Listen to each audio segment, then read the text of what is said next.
Hi guys! Please subscribe my YouTube channel, Johnny Samia.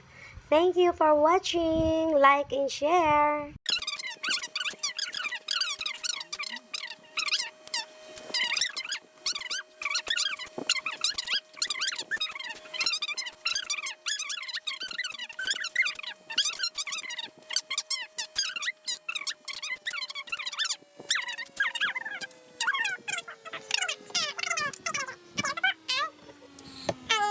Yung Philippians 4:13, I can do all things through Christ who strengtheneth me.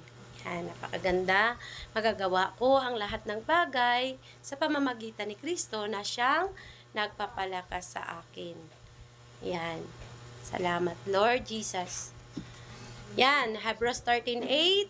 Jesus Christ is the same yesterday, today, and forever.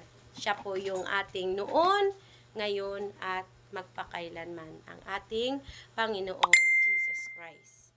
Salamat sa Panginoon. At meron pa po, ang John 3:16. Ito yung pinakalaman ng Bible.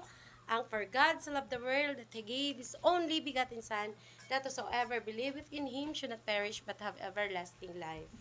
Napakaganda ng mga Bible verse. Kapag ito po ay ating isa puso, isa isip, mananatili po ito na dala-dala natin at hindi mananakaw sa atin at dala-dala natin ang mga kaalaman na siyang gumagabay sa atin sa araw-araw. Kaya i-share ko po sa inyo itong mga Bible verse na ito upang ito po ay magbigay din sa inyo ng inyong pang-araw-araw na pamumuhay. Ayan lang guys, maraming salamat dahil wala na po akong oras. Maraming salamat po.